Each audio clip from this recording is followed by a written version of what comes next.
तो एक बार फिर आप सभी का स्वागत है बेटा आपके अपने YouTube चैनल जिसका नाम है physics foundation chemistry 10th class chemical equation. हमारा टॉपिक रहने वाला है आज का केमिकल इक्वेशन के बारे में पढ़ेंगे, थोड़ा आगे जाके जानेंगे बैलेंस्ड अनबैलेंस्ड केमिकल इक्वेशन के बारे में और बेसिक चीज़ों के बारे में। चैप्टर मैंने स्टार्ट किया है, एक वीडियो डल चुकी है, दूसरी वीडियो ये है, तो बेसिक चलेगा। और बेसिक कई बच्चे छोड़ देते हैं इस चक्कर में, अरे शुरू का छोड़ो, मारो शुरू का छोड़ो, बेकार है। लेकिन आगे जाके वही अगर बेस आपका कमजोर है तो आपको दिक्कत देता है। ध्यान रखेंगे इस बात का। अगर आपको मल्टीप्लिकेशन नहीं आएगी, मान लीजिए 2 3 या 6 आपको नहीं पता, आपने छोड़ दिया, अरे आसान चीजें छोड़ दो, बाद में आगे जाके दिक्कत आएगी मल्टीप्लिकेशन में अगर आपने मल्टीप्लाई शुरू में सीखी ही नहीं।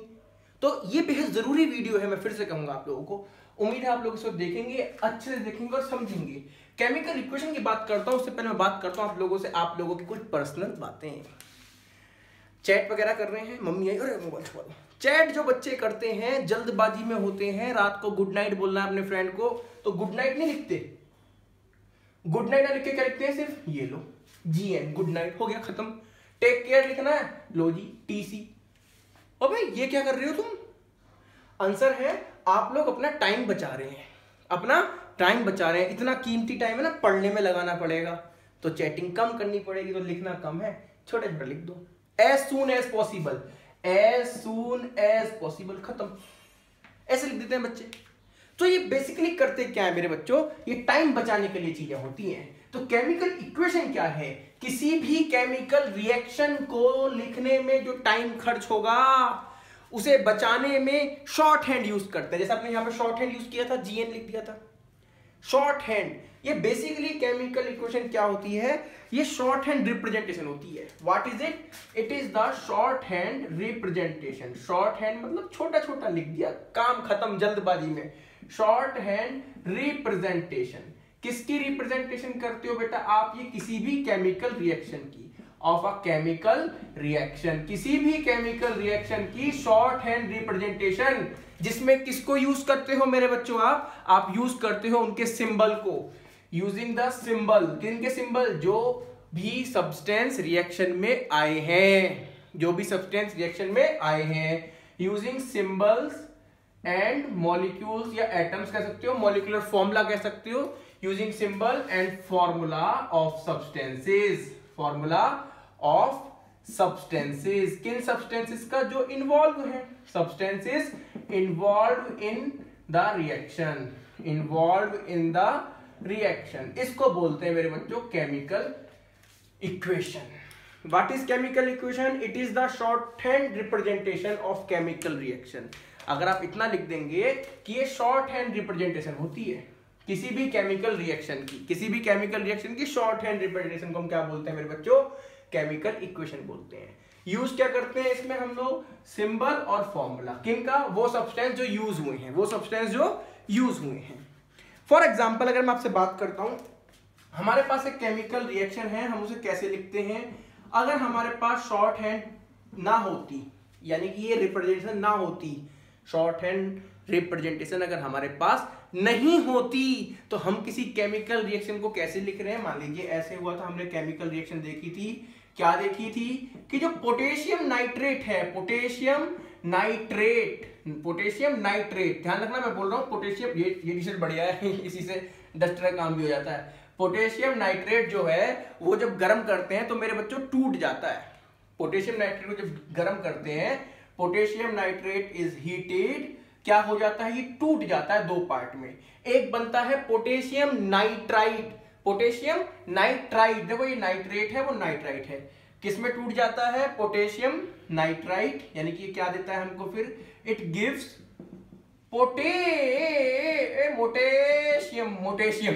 मोटेशियम नाइट्राइट। ये नाइट्राइट है, नाइट्राइट एंड ऑक्सीजन। अब देखो जरा, मुझे ये रिएक्शन लिखने में कितनी देर लगी? ओहो बहुत देर लगी ना। इसी का शॉर्ट हैंड बहुत जल्दी काम करेगा, सिंबल और फॉर्मूला यूज करना है। अगर आपको याद है जरा धड़ धड़ धड़ लिख दो। पोटेशियम नाइट्रेट का फॉर्मूला होता है मेरे बच्चों KNO3, वो टूट गया, यानी कि ये रिएक्टेंट है, सिर्फ टूटा तो 2 चीज बनी, क्या बनी? तो एरो लगा दो, क्या बनी? पोटेशियम नाइट्राइट, KNO2 फॉर्मूला होता है इसका, हाँ, प्लस क्या बना? ऑक्सीजन, ऑक्सीजन, खत्म। मतलब इतनी बड़ी रिएक्शन को जो मुझे टाइम लगा था झट से खत्म कर दिया मैंने। ये होती है केमिकल इक्वेशन, ये इसकी खासियत है। इतना लंबा चौड़ा ना लिखने, इतना लिख दो, काम खत्म। खत्म, चलो घर को चलो रे, खत्म काम। ये होती है केमिकल इक्वेशन बच्चों, शॉर्ट हैंड। जैसे वो लिखा ना गुड नाइट को जीएन लिख दिया था, उस तरीके से। ऐसे ही आप कोई भी एग्जांपल देख सकते हैं। अगर मैं बोलने लगूं zinc and dilute sulphuric acid to react to give, क्या देते हैं फिर वो, जिंक और सल्फ्यूरिक एसिड मिलकर देते हैं जिंक सल्फ्यूर हाइड्रोजन। तो आप लोग इतना लंबा चौड़ा लिखने की बजाय आप लोग डायरेक्ट क्या लिख देते हैं, आप सीधे लिख देते हैं कि सर से कौन रिएक्ट करा सर, मैंने बोला सर जिंक रिएक्ट करा। किससे रिएक्ट करा, सल्फ्यूरिक एसिड से, H2SO4 से रिएक्ट करा। उसने क्या दिया, zinc sulphate plus hydrogen gas दी। तो ये एकदम से आ गया। इतनी लंबी लैंग्वेज लिखने की बजाय मैंने एक लाइन में खत्म कर दी, शॉर्ट हैंड। इसे कहते हैं मेरे बच्चों केमिकल इक्वेशन। केमिकल इक्वेशन, उम्मीद करता हूं आपको थोड़ा बहुत समझ में आ गया होगा, ये से आपने लिख लिया होगा। ओके, अब देखते हैं आगे की बातें। आगे की क्या बातें होती हैं, किसी भी केमिकल रिएक्शन को लिखने के लिए कुछ रूल होते हैं। रूल समझते हो, हाँ rule, rule not lol. Lol उसे कहते हैं, किसे कहते हैं लूल, शायद कॉकरोच के बच्चे को कहते हैं लूल हमारे यहाँ। चलिए खैर, क्या होते हैं मेरे बच्चों, कुछ रूल। किसी भी केमिकल इक्वेशन को लिखने के कुछ रूल होते हैं, आपको वो रूल याद होने चाहिए। Rule for writing chemical, rule for writing chemical equation. किसी भी केमिकल इक्वेशन को लिखने के लिए आपके पास कुछ रूल है। क्या है मेरे बच्चों, कुछ रूल है। 1 2 3 4 get on the dance, light आ रही होगी शायद यहाँ पे, चलिए इधर लिख देता हूँ, दूसरी तरफ लिख देता हूँ। क्या है बच्चों वो रूल, देखें ध्यान से। नंबर 1 रूल क्या होता है, आपको पता है कि किसी भी केमिकल रिएक्शन में रिएक्टेंट होते हैं। मैंने फर्स्ट वीडियो में आपको बताया, इसलिए कह रहा हूं बेसिक से बेसिक देखते चलें। क्या होते हैं मेरे बच्चों, रिएक्टेंट। रिएक्टेंट तो जो आपस में रिएक्ट करते हैं, इंटरेक्ट करते हैं। याद रखेंगे हम रिएक्टेंट को ज्यादातर क्या हमेशा ही लेफ्ट हैंड साइड पर लिखेंगे, लेफ्ट साइड पे लिखेंगे। रिएक्टेंट कहां लिखेंगे, लेफ्ट साइड पे। रिएक्टेंट्स अगर एक से ज्यादा है तो रिएक्टेंट्स हो जाएंगे, एक है तो रिएक्टेंट रहेगा। कहां लिखेंगे, लेफ्ट साइड पे। दूसरा रूल क्या कहता है, जब एक से ज्यादा रिएक्टेंट है तो उनके बीच हम प्लस का साइन लगाएंगे। क्या रखेंगे, प्लस का साइन। किनके बीच रखेंगे, between the reactants. Between the reactants, जो भी रिएक्टेंट्स हैं उनके बीच, बिटवीन द रिएक्टेंट्स, जो भी रिएक्टेंट्स हैं उनके बीच। ओके, तीसरी बात, तीसरा रूल क्या कहता है, तीसरा रूल कहता है प्रोडक्ट। किसके बारे में, प्रोडक्ट के बारे में। जो प्रोडक्ट्स होते हैं, अगर एक बना है तो प्रोडक्ट, बहुत सारे बने हैं तो प्रोडक्ट्स। प्रोडक्ट्स रखेंगे बच्चों हम राइट हैंड साइड पे। कहां लिखा करते हैं मेरे बच्चों, प्रोडक्ट लिखेंगे हमेशा राइट हैंड साइड पे। आपका राइट हैंड साइड समझते हो, जैसे कि ये राइट हैंड साइड, ये लेफ्ट हैंड साइड। ओके, और चौथा रूल आप समझ गए, इसी के जैसा बनने वाला है। चौथा रूल कहता है प्लस का साइन आपने पुट करना है। किसके बीच में, बिटवीन द प्रोडक्ट्स। प्रोडक्ट्स के बीच में आपने क्या लगाना है, प्लस का sign. Between the products plus का साइन आप लोग यूज करने वाले हैं। Okay okay okay. पांचवा और एक इंपॉर्टेंट बात, आपने एक एरो पुट करना है। क्या पुट करना है, एक एरो, ये इस तरीके से। एरो कहां पुट होगा, एरो पुट होगा रिएक्टेंट्स और प्रोडक्ट्स के बीच में, between reactants and products. Reactants और प्रोडक्ट्स के बीच में लगता है इस तरीके से, जो कि दिखाता है डायरेक्शन ऑफ केमिकल चेंज, यानी डायरेक्शन ऑफ केमिकल रिएक्शन दिखाता है ये एरो। क्या दिखाता है मेरे बच्चों, डायरेक्शन ऑफ केमिकल रिएक्शन। किसी भी केमिकल रिएक्शन की डायरेक्शन को शो करता है ये एरो। तो ये एक बेसिक से रूल है जो आपको पता होने चाहिए। अब देखते हैं किस तरीके से। मान लीजिए, क्या मान ले रे, मान ले ए और बी आपस में रिएक्ट हुए, उन्होंने मिलके दिया सी और डी। देखो क्या सारे रूल फॉलो हो रहे हैं। हाँ, ये रिएक्टेंट्स हैं। रिएक्टेंट्स कहां लिखे हैं, देखो जरा। रिएक्टेंट्स मैंने कहां लिखे हैं, रिएक्टेंट्स मैंने लिखे हैं मेरे बच्चों लेफ्ट हैंड साइड पे। लेफ्ट हैंड साइड पे कौन लिखे हैं मैंने, रिएक्टेंट्स। ओके, प्रोडक्ट्स कहां लिखे हैं, राइट हैंड साइड पे। नो प्रॉब्लम, दोनों रूल फॉलो है।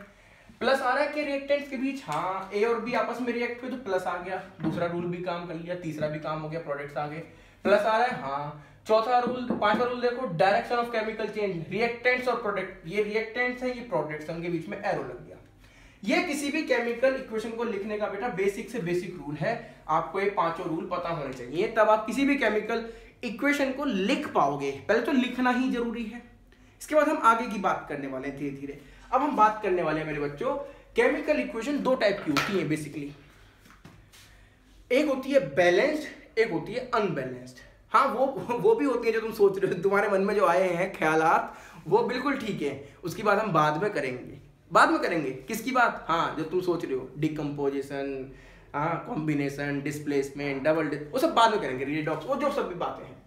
फिलहाल मैंने बोला केमिकल इक्वेशन मेरे बच्चों दो टाइप की होती है। कितने टाइप की होती हैं? दो टाइप की होती है। कोई भी केमिकल रिएक्शन जो होगी वो दो टाइप की होगी, एक बैलेंस्ड, दूसरी अनबैलेंस्ड। देखते हैं किस तरीके से है। अब हम सबसे पहले देखते हैं बच्चों बैलेंस्ड केमिकल इक्वेशन। शायद यहाँ पर लाइट नहीं आ रही होगी मैंने जहां लिखा है, आप लोग लेकिन आवाज तो सुन ही रहे हैं, उससे लिख लेंगे। थोड़ी सी प्रॉब्लम है बेटा मेरे साथ तो ये।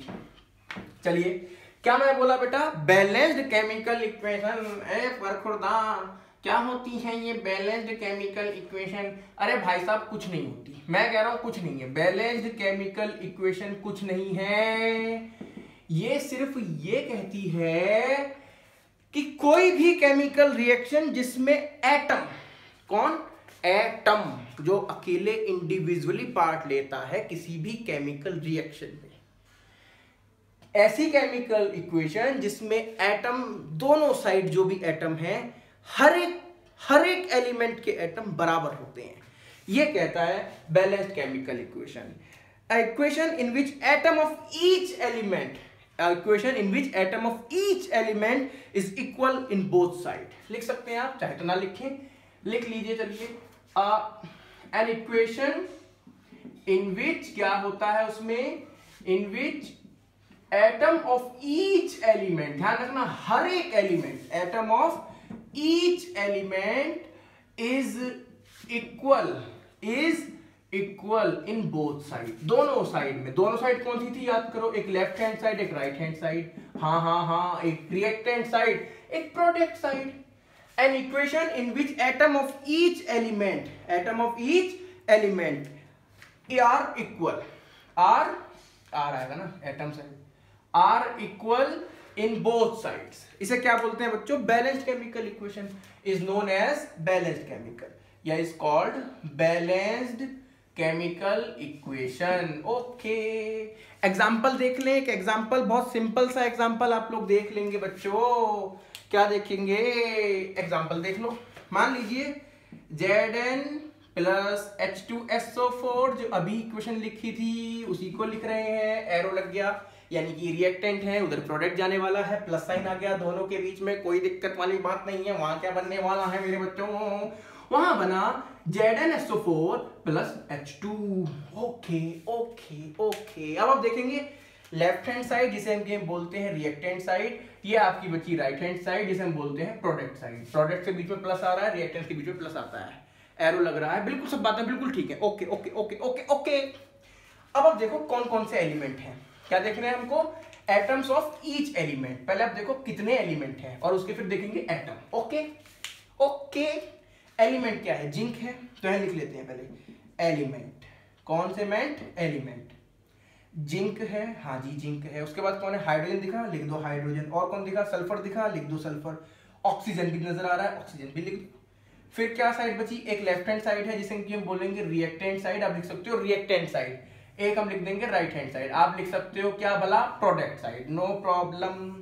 अब देखें इस तरफ, यानी कि लेफ्ट हैंड साइड में जिंक कितने हैं? Zinc Zn1। ओके, अभी लेफ्ट हैंड साइड लिख रहा हूँ। हाइड्रोजन कितने? हाइड्रोजन देखो ये 2 लग रहा है ना नीचे छोटा सा, इसका हाइड्रोजन है बेटा 2। हाइड्रोजन एलिमेंट के 2 एटम हैं। Sulphur, S for sulphur 1, oxygen के 4 हैं। ऑक्सीजन के कितने हैं बच्चों? 4 हैं।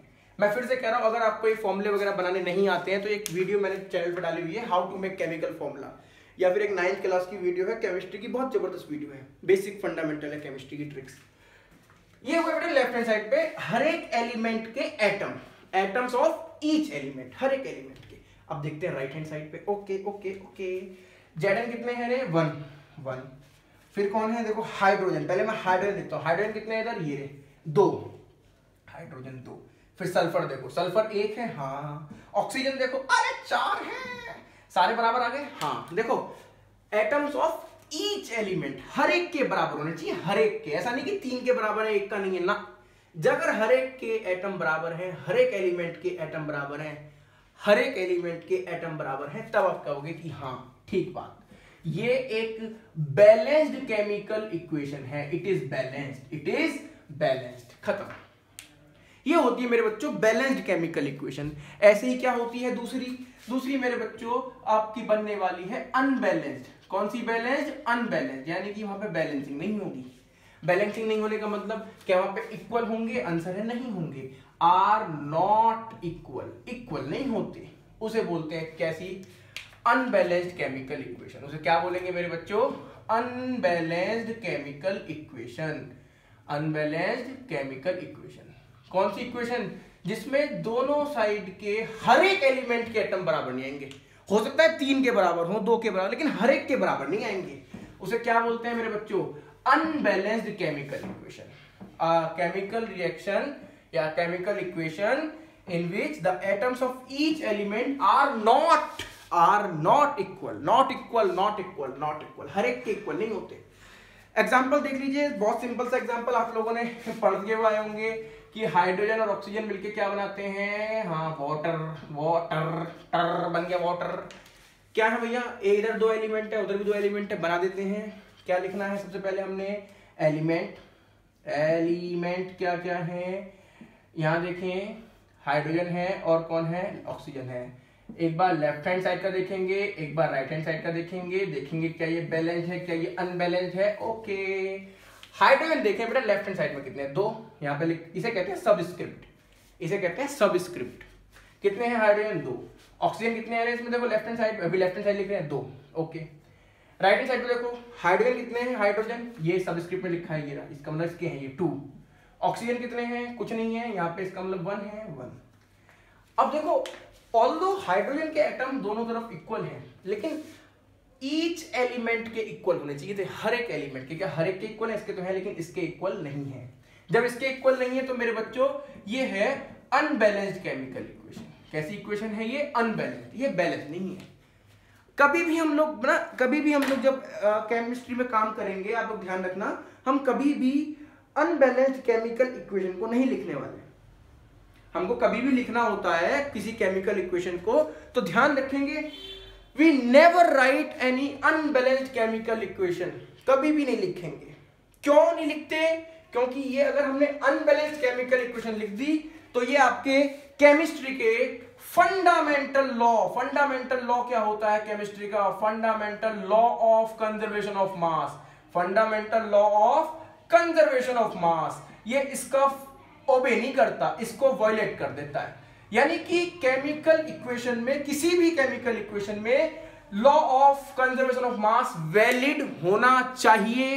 अनबैलेंस्ड केमिकल इक्वेशन में ये दिक्कत देने लगता है, इसके पेट में दर्द उठता है, कहता है ये बराबर रहने चाहिए थे मास, उधर भी इधर भी तो गड़बड़ आ गई। तो इसलिए कभी भी हम अनबैलेंस्ड केमिकल इक्वेशन मेरे बच्चों नहीं लिखते हैं, ध्यान रखेंगे। और एक और बात मैं फिर से कह रहा हूं, हर एक एलिमेंट के इक्वल होने चाहिए। देखो इसके तो इक्वल थे, लेकिन इसके नहीं थे, इसलिए ये अनबैलेंस्ड है। मैं कह रहा हूं इसमें 5 एलिमेंट होते हैं, 5 में 4 के इक्वल होते हैं, लेकिन 1 का नहीं होता, तब भी अनबैलेंस्ड है। तो ध्यान रखेंगे। उम्मीद करता हूं आपको थोड़ा बहुत समझ में आया होगा। नेक्स्ट वीडियो हमारी रहने वाली है हाउ टू बैलेंस इक्वेशन। अभी अनबैलेंस है ना, अभी अनबैलेंस है, इसको बैलेंस कैसे सीखना है, वो बैलेंसिंग हम सीखने वाले हैं। एंड आप लोगों ने वीडियो देखी, इसके लिए बेटा आप लोगों का धन्यवाद। Thank you very much.